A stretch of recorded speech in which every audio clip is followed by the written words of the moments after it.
मी छोटीशी अशी रिक्वेस्ट करतो की आपण सर्वांनी माईक थोडासा म्यूट ठेवावा, कारण आपण खूप महत्वाच्या चर्चेसाठी एकत्र आलेलो आहोत आणि चर्चा हेल्दी व्हायला पाहिजे, बरोबर ना?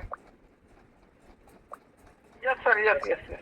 तसंही मी तुमच्याकडून बोलून आल्यानंतर जो आवाज बसलाय तो अजून माझा आवाज काही जागेवर येत नाहीये. तसं तुम्ही मला चांगला किस काढून घेतलाय माझा. ओके.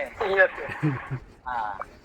आणि उद्यापासून आता परत प्रोग्रामची सुरुवात आहे. सगळीकडे धावपळ आहे, सगळ्या गोष्टी करायच्या आहेत. मी सध्या घरी झोपूनच आहे तसं बघायला गेलं तर, पण हरकत नाही. काम आहे, जबाबदारी आहे, आपण काम केलं पाहिजे, फील्डवर गेलो पाहिजे. आपल्या सगळ्यांच्या खूप मोठ्या मोठ्या जबाबदाऱ्या आहेत. अजून तुम्हाला मोठ्या रँक पर्यंत जायचंय, मोठं इन्कम घ्यायचंय, त्याच्यावरती सुद्धा मी त्या दिवशी बऱ्याचशा काही गोष्टी बोललो. पण सगळ्यांचं होतंय असं की आपण ऐकतोय भरपूर पण करतोय कमी. म्हणजे ऐकावे जनाचे, करावे मनाचे असं म्हणायला खूप सोपं झालंय. पण आपलं काय झालं माहितीये का, आपण ऐकावे मनाचे आणि करावे जनाचे असं व्हायला लागलेलं आहे. उलट करतोय आपण सगळं. थोडस जरा आपल्याला स्वतःमध्ये आपल्याला काही बदल करण्याची गरज आहे की म्यूट करा. कोणाचा चालू आहे, साऊंड कोणाचा चालू आहे बघा, जरा म्यूट करा सगळ्यांनी. भरपूर लोक दिसत आहेत मला, जवळजवळ 97+ काहीतरी लोक. किती लोक आहेत त्याच्यामध्ये मला काही खूप आयडिया नाहीये, पण जे बघतायत त्यांनाच माहिती.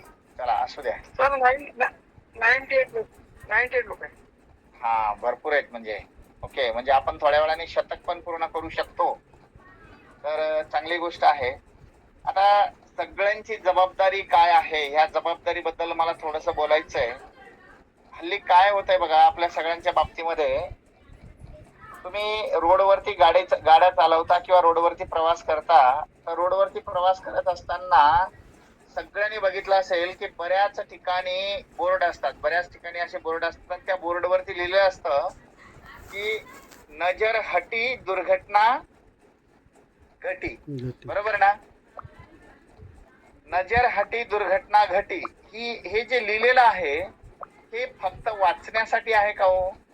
तर आपण सगळेजण काय करतोय हल्ली, आपण सगळेजण आपण आव आणतोय कंपनीमध्ये काम करण्याचा, आपण सगळेजण आव आणतोय. पण ऍक्च्युअली कुणाचं काम चालू आहे? तुम्हाला सगळ्यांना जर वाटत असेल ना की चला मी थोडं काम केलं काय, नाही केलं काय, मी थोडं फील्डवर गेलो काय, नाही गेलो काय, मी सकाळी जी तुमची पाठशाला चालते, अंकुश बिचारा किंवा आमचे राहुल किंवा चाडोकर साहेब सकाळी सकाळी उठतात आणि रोज नित्य नियमाप्रमाणे, म्हणजे पावसाळ्यात पाऊस चुकेल, एखाद वेळेस सूर्य पण मागे पुढे उगवायचा चुकेल, पण हे बिचारे हे उगवायचं चुकतच नाही.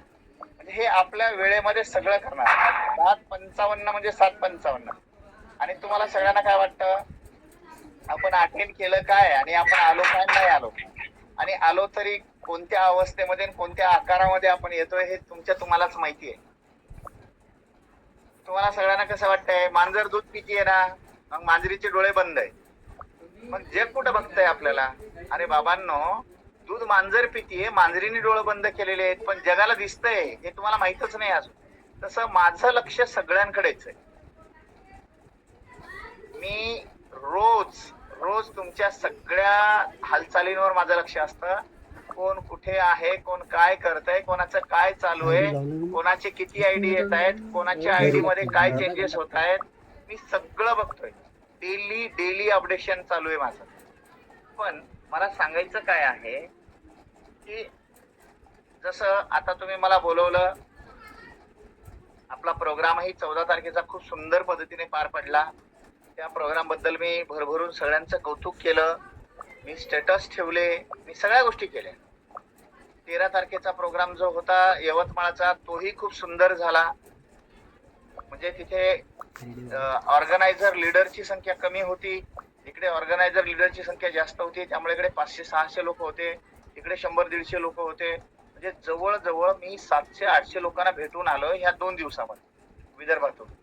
700-800 लोकांना जर मी भेटून आलेलो आहे हे 700-800 लोक जर माझ्या नजरेखालून गेलेत, माझ्या त्या प्रवचनातून गेलेले आहेत, पण मग मला काय सांगायचंय, मी आल्यापासून किती लोकांनी स्वतःच्या हेडवर डॉक्टर राठोडनी जे काही सांगितलं, जे काही शिकवलं, जे काही उदाहरणं दिली, ती उदाहरणं आपापल्या बीओपी घेतल्या आणि त्या बीओपी मध्ये त्यांनी तो तसा एक सुंदर प्रोग्राम घेतला. त्याच्यामध्ये त्यांनी मी दिलेले उदाहरणं तिथे दिली, त्यांच्या सक्सेस पर्यंत नेण्याचा प्रयत्न केला त्या लोकांना. असं कोणी केलं का?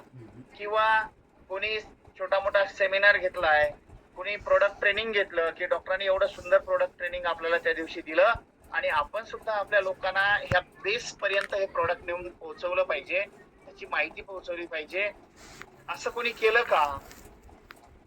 मला फार किरकोळ ह्या हालचाली दिसत आहेत.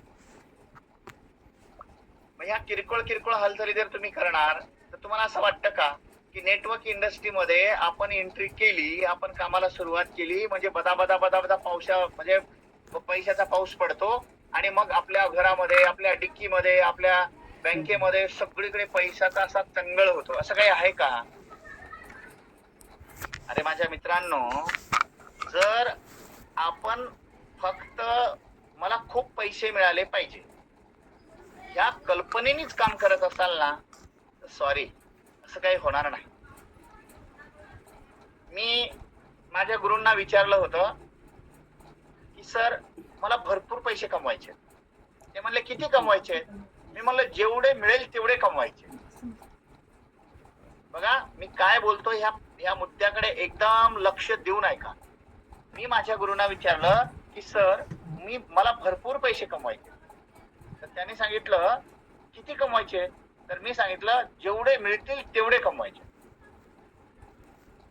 त्याने मला सांगितलं तुझी लिस्ट आणि तुझे गोल या दोन गोष्टी माझ्याकडे दे.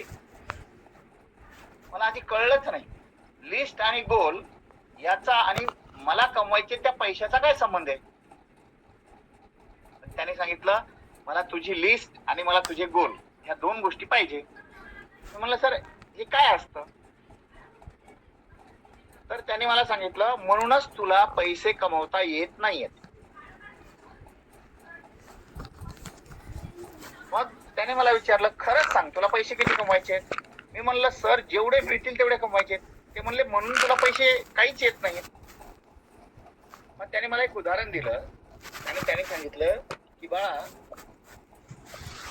तू रेल्वे स्टेशनवर गेलास किंवा विमानतळावर गेलास आणि तिथे तू त्यांना पैसे दिले आणि त्यांना सांगितलं मला एक विमानाचं तिकीट द्या.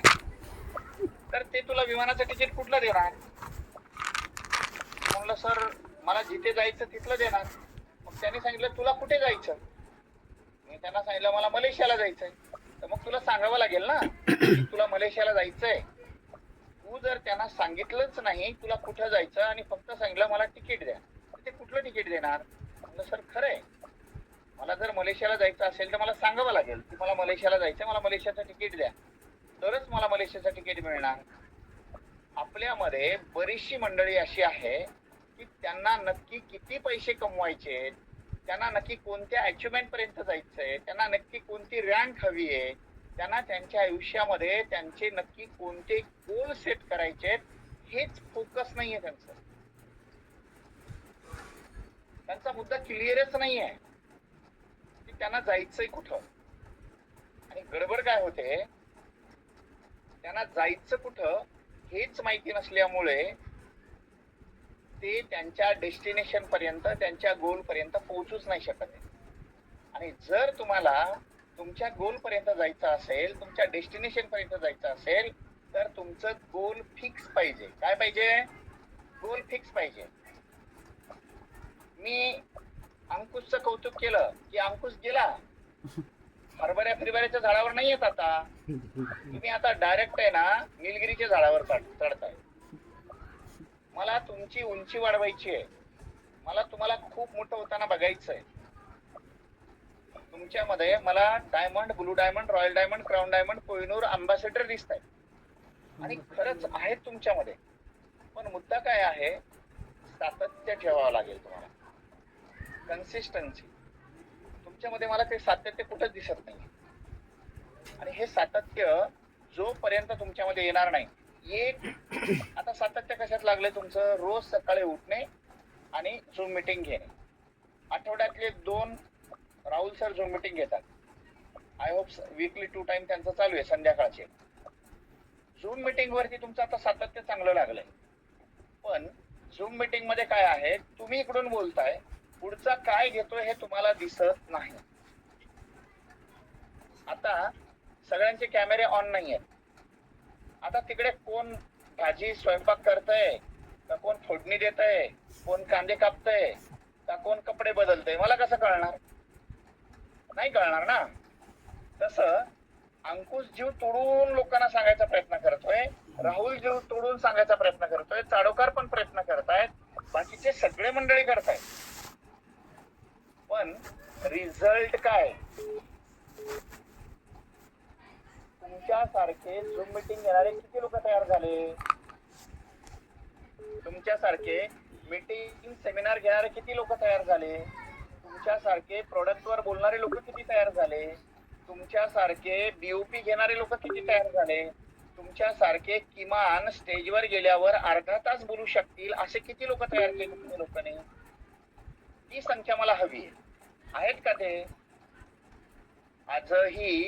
आजही बरीच मंडळी स्टेजवर गेल्यानंतर बघा, ज्या वेळेला सुरुवातीला मी बघितलेलं आहे, अंकुश जेव्हा सुरुवातीला आला होता किंवा चाडोकर सर सुरुवातीला आले होते किंवा याच्यामध्ये मांडवगडे सर घ्या, ठाकरे सर घ्या, हे जे लोक एकदम सुरुवातीला आले होते त्यावेळेला मला माहितीये ह्या लोकांना स्टेजवर गेल्यानंतर काय बोलायचं, कुठून सुरुवात करायचं कळत नव्हतं.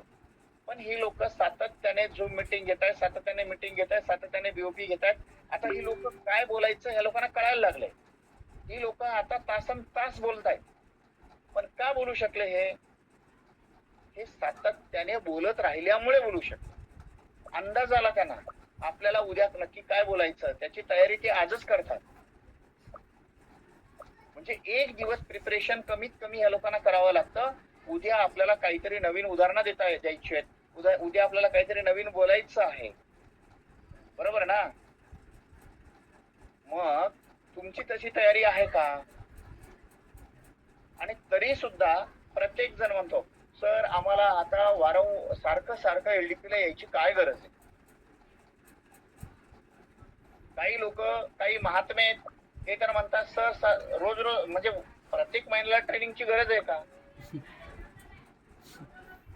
माझ्या मित्रांनो, आज आपला देश फुटबॉल विश्वचषक चालू आहे. आता सध्या फुटबॉलमध्ये फुटबॉलचा वर्ल्ड कप चालू आहे. आपली टीम फुटबॉल मध्ये का नाहीये? 150 कोटी लोकसंख्या असलेला देश आहे, तरी सुद्धा आपण फुटबॉल विश्वचषकामध्ये नाही होत का? त्याचं कारण काय? आपली निवड का नाही होत? कारण आपल्याकडे सातत्य नाहीये. आपण क्रिकेटमध्ये वर्ल्ड कप जिंकतोय का?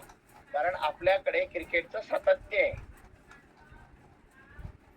रोज क्रिकेटमध्ये प्रॅक्टिस करणारे आणि त्यांची प्रॅक्टिस घेणारे कोच म्हणजे ट्रेनर, यांची अवेलेबिलिटी जास्त आहे. आणि आपल्याकडे वर्ल्ड कप मध्ये फुटबॉलची अवेलेबिलिटी जास्त नाहीये, म्हणजे त्यांची प्रॅक्टिसच नाही. काय वाटतं तुम्हाला? आज श्याम सारखा माणूस कंपनीमध्ये क्राऊन डायमंड रँकचा रिवॉर्ड घेऊ शकतो का? याचं कारण असं आहे की मी श्याम पैलवारला जर सांगितलं की उद्या सकाळी तुम्हाला 7 वाजता पुण्यामध्ये पोहोचायचंय, मला श्याम पैलवार कधी एक्सक्यूज देणार नाही. मी त्यांना म्हणलं ना, उद्या मला बँगलोरला पाहिजे, तुम्ही मला एक्सक्यूज देणार नाही. एक्सक्यूज न देणं हे सक्सेसची पहिली पायरी.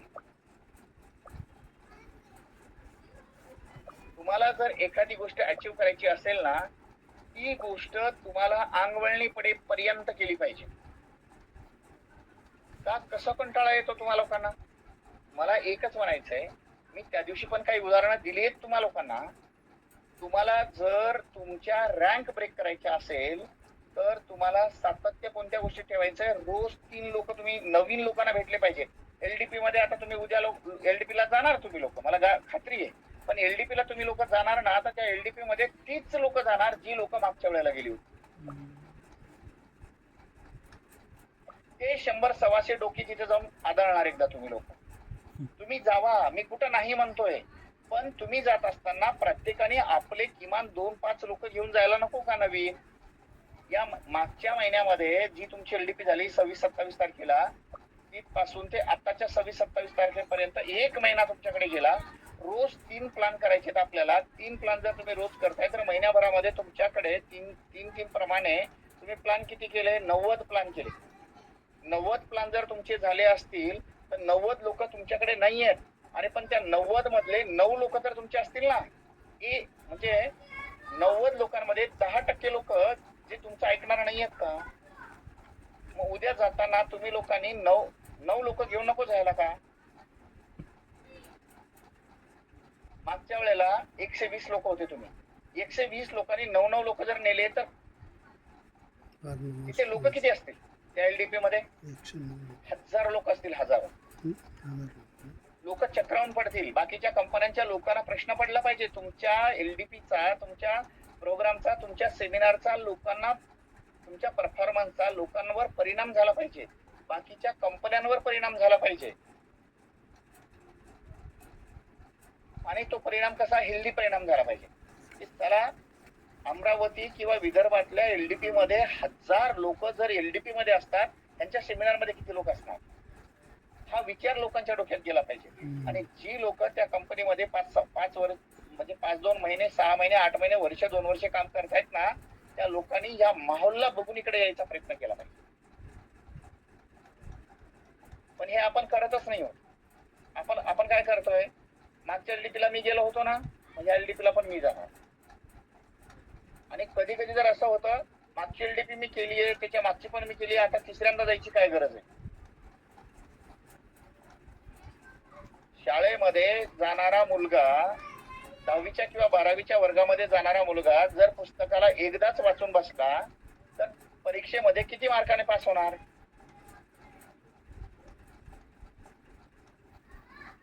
त्या व्यक्तीला 35 मार्काला पास असताना 35 मार्क घेणं सुद्धा कठीण होऊन जाते. मेरिट मध्ये येणारी मुलं पुस्तक किती वेळा वाचतात? तर ती मुलं पुस्तकाला कंटाळा येईपर्यंत, आणि त्या पुस्तकामध्ये एकही वाक्य असं राहत नाही किंवा एकही शब्द असा राहत नाही जो त्या व्यक्तीच्या ज्ञात नसतो. त्या व्यक्तीला पूर्ण पुस्तक पाठ झालेलं असतं, तोपर्यंत ते पुस्तक वाचतात. नेटवर्क इंडस्ट्री तुम्हाला पाठ झाली पाहिजे. समोरचा सक्सेस तुम्हाला पाठ झाला पाहिजे. समोरचा सक्सेसचा प्लॅन तुम्हाला पाठ झाला पाहिजे. प्रोडक्ट पाठ झाले पाहिजे, त्याचे इन्ग्रेडियंट पाठ झाले पाहिजे, आणि समोरचा सक्सेस मध्ये सक्सेस कसं मिळवायचं त्याचा रूट सुद्धा तुम्हाला पाठ झाला पाहिजे. तोपर्यंत तुम्हाला एलडीपी करण्याची गरज आहे, तोपर्यंत तुम्हाला मीटिंग सेमिनार करण्याची गरज आहे, तोपर्यंत तुम्हाला त्या सिस्टमशी जोडून राहण्याची गरज आहे. पण हे आपण करत नाही आहोत. आळस करतोय आपण, आळस. आता 92 लोक आहेत तुम्ही, 92 लोक. प्रत्येकाने मला एक शपथ द्या, उद्या एलडीपी ला जाताना मी माझे 5 लोक घेऊन जाणार. कोण 5 लोक घेऊन जाणार? टाका मला मेसेज. मला 92 मेसेज आले पाहिजे.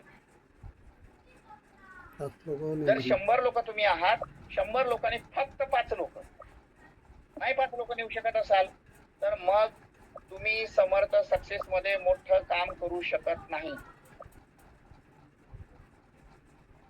मला 5 लोक पाहिजे, प्रत्येकाचे 5 लोक. सर मी 5 लोक आणणार. Hello sir, we are ready. Hello sir. Hello hello. हा सर, तायवाडे बोलतो. कसं बोलले साहेब?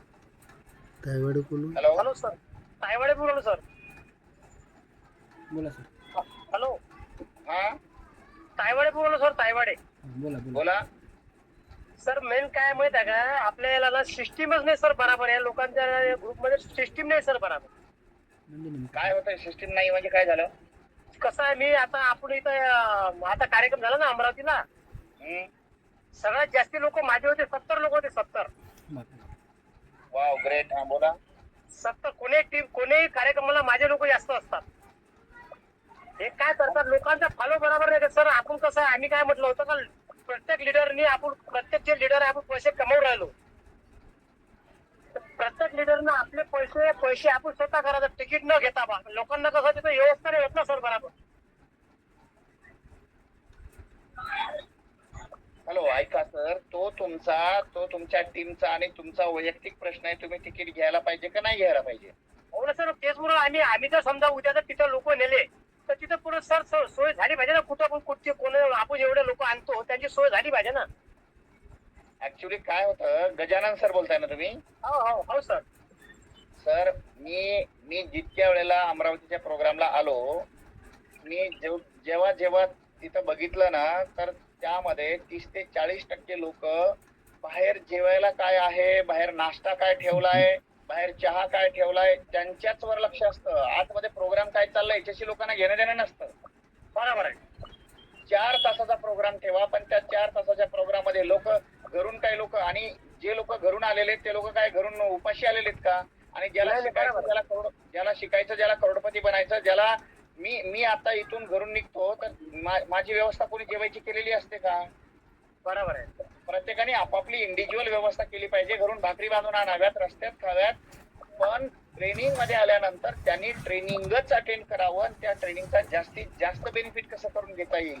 अरे एक वेळेला नाही जेवला, एक दिवस उपवास केला, लोक एकादशीचा उपवास करतात, 2 दिवस उपाशी राहतात. एक दिवस उपवास केल्यामुळे कोणी मरणार नाही.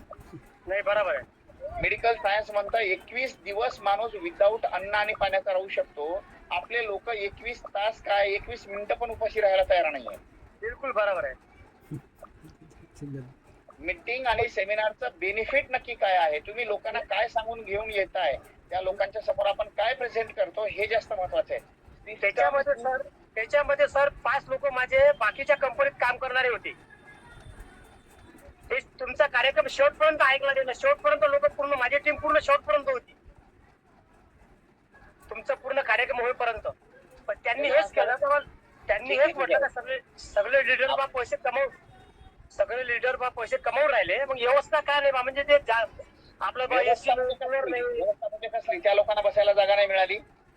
नाही व्यवस्था झाली बरोबर, बसाची जागा बरोबर नाही. व्यवस्था म्हणजे काय, व्यवस्थेचा शब्द अर्थ सांगा मला. आता तुम्ही बोललाच तर बोला. व्यवस्था म्हणजे त्यांचं असं म्हणणं आहे का बा, जे आम्ही ज्या कंपनीमध्ये काम करून राहिलो ह्या कंपनीमध्ये जे सेमिनार राहते ते म्हणजे पूर्ण म्हणजे लोक चांगले आणि जेव्हा व्यवस्था चांगली, एसी वगैरे कूलर वगैरे ज्यावेळेस आपण तिकीट देतो लोकांना त्या पद्धतीनं तिथं काहीच नव्हतं.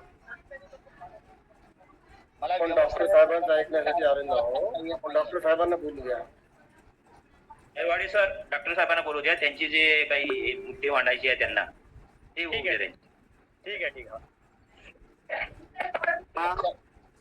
असो हरकत नाही, पण एक गोष्ट लक्षात ठेवा, पर्सनल टीमचा विषय आहे तायवाडे सर, आपण ग्रुप मध्ये सॉल्व्ह करू. नाही असू द्या. बोललेत ते गणेश सर, बोलू द्या, त्यांना काही प्रॉब्लेम नाहीये. आता सगळ्यांनी माईक म्यूट करा. ओके. आणि तुमच्या वैयक्तिक काही गोष्टी असतील तर मी पर्सनली तुमच्याशी मला कॉल करा, आपण बोलूया. पण माझं सांगणं काय आहे, व्यवस्था या शब्दाचा अर्थ असा असतो साहेब, आपण 4 तासाच्या प्रोग्रामला आलेलो आहोत. 4 तासासाठी आपल्याला ऊन, वारा, पाऊस, थंडी प्रत्येक गोष्टीला टक्कर द्यायची आहे. मी तुम्हा लोकांना एक प्रश्न विचारतो. जर मी तुमच्यापैकी एखाद्या माणसाला आज असं सांगितलं की रात्री 2 वाजेपर्यंत किंवा सकाळी 5 वाजेपर्यंत तुम्हाला पुण्याला पोहोचायचंय, जो कोणी सकाळी 5 वाजता पुण्याला पोहोचणार त्या माणसाला मी 1 करोड रुपये बक्षीस देणार, टेबल कॅश मी बक्षीस देणार. किती लोक यायला तयार होतील? मित्रांनो, तुम्ही आता जेवण करणार नाही, तुम्हाला सकाळी 5 वाजता पोहोचायचंय ना, या चक्कर मध्ये तुम्ही लोक जेवण न करता जी मिळेल त्या गाडीमध्ये बसायचा प्रयत्न कराल. ज्याच्याकडे स्वतःकडे गाडी आहे ती गाडी बाहेर काढाल. त्या गाडीला तुम्ही जेवढं जास्त स्पीडनं पळवता येईल तेवढ्या स्पीडनं पळाल, कारण 5ची वेळ दिलेली आहे. जर चुकून तुमची गाडी रस्त्यामध्ये जर पंक्चर झाली तर तुम्ही मिळेल त्या गाडीमध्ये बसाल. त्या गाडीने जर तुम्हाला नाही घेतलं तर तुम्ही सायकलवर यायचा प्रयत्न कराल. त्या गाडीने जर तुम्हाला नाही घेतलं तुम्ही चालत यायचा प्रयत्न कराल, पळत यायचा प्रयत्न कराल. पण तुम्ही 1 कोटी रुपयासाठी इथेपर्यंत कोणत्याही परिस्थितीमध्ये पोहोचायचा प्रयत्न करणार. Yes or no? मग जर तुम्ही 1 कोटीसाठी वाटेल ते करायला तयार होणार, ते 100 कोटी तर जाऊ. माझ्या मित्रांनो, कंपनीने 125 कोटीचा प्लॅन तुम्हाला दिलेला आहे. 125 कोटी रुपये कंपनी तुमच्यासाठी ठेवतीये. मग हे 125 कोटी घ्यायचे असतील तर तुम्हाला एक दिवस, आपण प्रत्येक जण आपल्या घरामध्ये एसी मध्ये बसत नाही, आपण आपल्या घरामध्ये प्रत्येक जण गुलाबजामुन खात नाही, आपण आपल्या घरामध्ये प्रत्येक जण हे बघा. मोठ्या मोठ्या पंचतारांकित हॉटेल सारख्या गाद्यांवर झोपत नाही. आपण वाटेल त्या परिस्थितीमध्ये स्वतःला ऍडजस्ट करतो. तुमच्या माहितीस्तव त्या दिवशी मी त्या अमरावतीला आलो. राहुल सर घरून नाश्त्याचा जेवणाचा डबा घेऊन आले. मी तिथे त्यांच्या बरोबर जेवलो. मी दाढी करायला गेलो. आजपर्यंत मी एवढ्या छोट्याशा दुकानात कधीही दाढी सेविंग केलेलं नाहीये. अमरावतीच्या रेल्वे स्टँडच्या समोर एक जवळजवळ 58 ते 60 वर्षाचा म्हातारा होता. त्या म्हाताऱ्याच्या डोळ्याचे चष्मा होता ना, ती चष्म्याची जी काच होती ना, ती जवळजवळ माझ्या अंदाजाप्रमाणे माझ्या अंगठ्या इतकी जाड होती. म्हणजे चष्मा काढल्यानंतर त्यालाच कळत नव्हतं की आपण वस्त्र कुठं ठेवलाय. गच्चू. त्या माणसाकडून मी सेव्हिंग करून घेतलं. मी सबब नाही दिली ना. मी कधी कधी 500 रुपये एका दाढीचे पण देतो. पण त्या दिवशी त्या माणसाने मला फक्त 50 रुपयामध्ये दाढी करून दिली, जी आमच्या पुण्यामध्ये 150 रुपयाला करून दिली जाते. मग मी सबब नाही दिली साहेब. आपल्याला जिंकायचंय, आपल्याला कारणं द्यायची नाहीयेत. आपल्याला खूप मोठं व्हायचंय. मग हे मोठं होत असताना आपल्याला ऊन, वारा, पाऊस, थंडी प्रत्येक गोष्टीला टक्कर द्यावी लागणार आहे. प्रत्येक गोष्टीला आपल्याला ऍडजस्ट करावं लागणार आहे. बाबांनो, विश्वचषकामध्ये आज भारत रत्न झालेल्या सचिन तेंडुलकरच्या घरामध्ये आता ह्या मिनिटाला 35 नोकर आहे. तो माणूस 15 ते 17 लाख रुपये लाईट बिल भरतो घराचं. एवढ्या सुख आणि सुविधा आहेत त्या माणसाच्या घरामध्ये. त्या माणसाकडे जेवढ्या गाड्या आहेत ना, तेवढ्या गाड्या आपल्या टोटल अमरावतीमध्ये नाही आहेत. इतक्या गाड्या एका माणसाकडे आहेत. तरी सुद्धा हा माणूस 40-45 टेम्परेचर मध्ये ग्राउंड वरती खेळला. घामाच्या धारा लागत होत्या. कित्येक वेळा एक चॉकलेट खाऊन ह्यांना क्रिकेट खेळावं लागलं. कारण पोटभर अन्न जर खाल्लं तर ह्या लोकांना त्याच्यामुळे आपला गेम कमी होईल, आपल्याला रनिंग कमी करता येईल, धाप लागेल, दम लागेल, ह्या सगळ्या गोष्टी त्या लोकांनी ऍडजस्ट केल्या. मग आपल्याला 125 कोटी पर्यंत जायचंय. समर्थ सक्सेस लाईफ सारखा प्लॅन, समर्थ सक्सेस लाईफ सारखं प्रोडक्ट, समर्थ सक्सेस लाईफ सारखं सक्सेस, समर्थ सक्सेस लाईफ सारख्या रिझल्ट आजही मार्केटमध्ये देणाऱ्या कंपन्या नाही आहेत. एवढ्या सुंदर गोष्टी तुमच्याकडे, आपल्याकडे आजही. सीमा मॅडम कोण आहे? प्लीज आपलं माईक ऑफ करा. सीमा मॅडम कोण आहे? प्लीज आपला माईक ऑफ करा. माईक बंद करा प्लीज, माझा आवाज डबल होतोय. माईक बंद करा प्लीज, माझा आवाज डबल होतोय.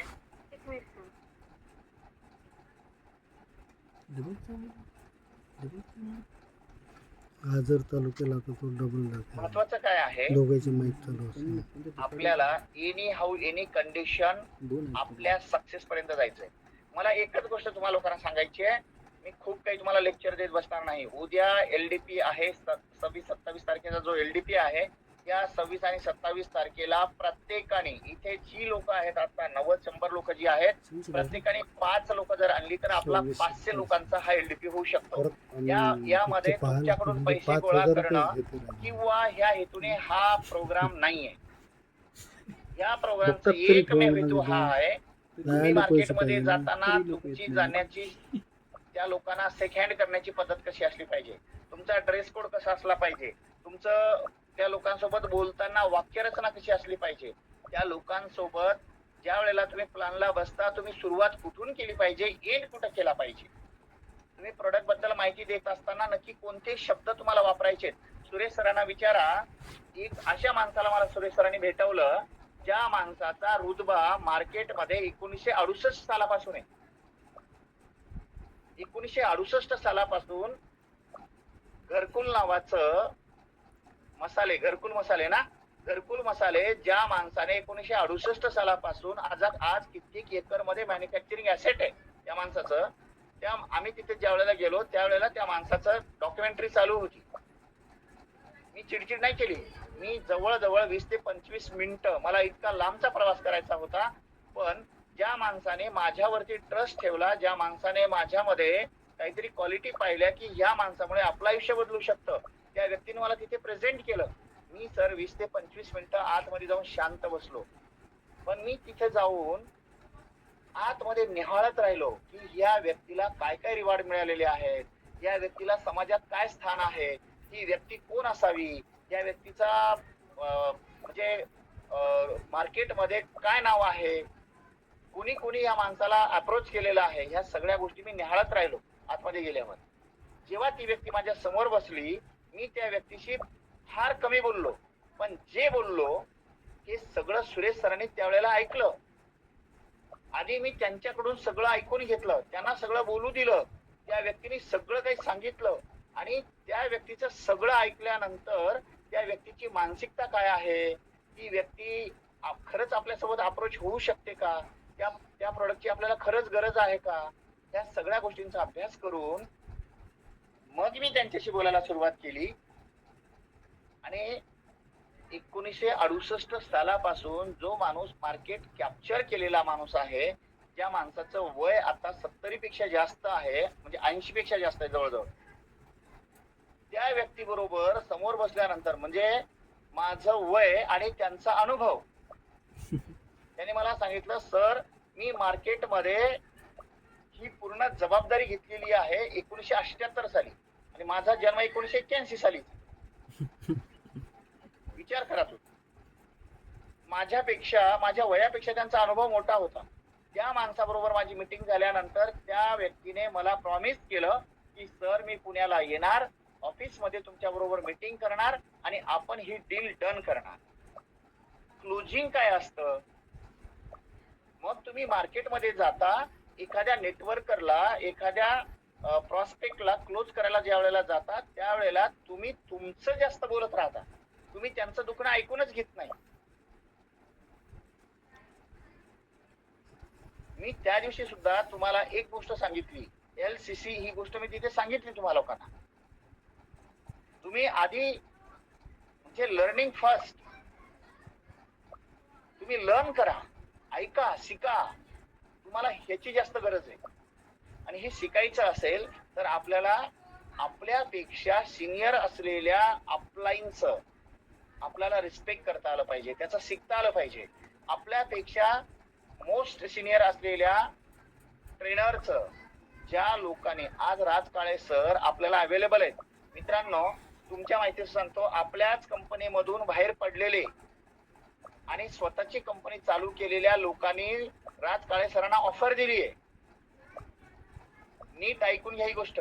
आपल्याच कंपनीमधून बाहेर पडलेल्या आणि स्वतःची कंपनी चालू केलेल्या कंपनीच्या मालकापासून ते टॉप लीडर लोकांनी राज काळे सरांना कॉल केले, कारण ती लोक फक्त आपल्याला कॉपी करतायत.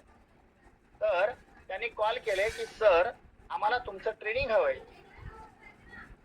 मित्रांनो राज काळे सरांनी एका शब्दामध्ये त्यांना उत्तर दिलेलं, ऐकायला आवडेल का तुम्हाला?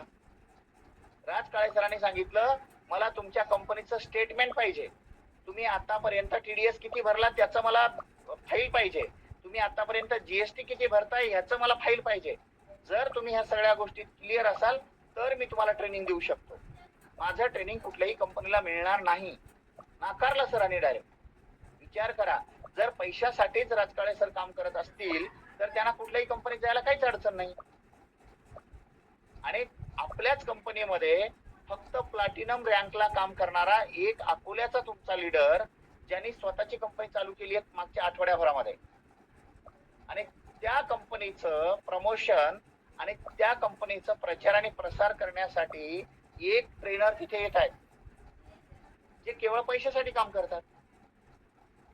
आपण जो निवडलेला ट्रेनर आहे त्या ट्रेनरने XYZ कंपनीला मागच्या 1.5 वर्षामध्ये 500 कोटीच्या टर्नओव्हर पर्यंत नेलंय. त्या कंपनीमध्ये त्यांनी 50-50 लाख रुपये कमवणारे लोक घडवली आहेत. 50-50 कोटी एका वर्षामध्ये कमवणारे लोक घडवली आहेत. आणि मला तुम्हाला 10 कोटी, 20 कोटी, 30 कोटी, 50 कोटी या कोटीपर्यंत घेऊन जायचंय. मला तुमच्या रँक तिथेपर्यंत घेऊन जायचं आहे. म्हणून आपल्याला काही झालं, उद्याच्या ट्रेनिंग मध्ये पर पर्सन किमान 5 लोक घेऊन येणार आहेत. किती लोक घेऊन येणार आहेत? 5 लोक. आणि तुमचे 5 लोक आलेच पाहिजे. जर या प्रोग्राम मध्ये तुमचे पर पर्सन तुम्ही 5 चे 10 आणू शकता, 20 आणू शकता. आताच जसं सरांनी सांगितलं, गजानन सरांनी सांगितलं की माझे 70 लोक होते. तुम्ही एलडीपी मध्ये 50 लोक घेऊन येऊ शकता, तुम्ही 70 लोक घेऊन येऊ शकता. जितकी टीम मोठी तितकं सक्सेस मोठं. जितकी टीम मोठी तितकी अचिव्हमेंट फास्ट, आणि जितकी अचिव्हमेंट फास्ट तितकं मार्केट कॅप्चर करणं तुमच्यासाठी सोपं आहे.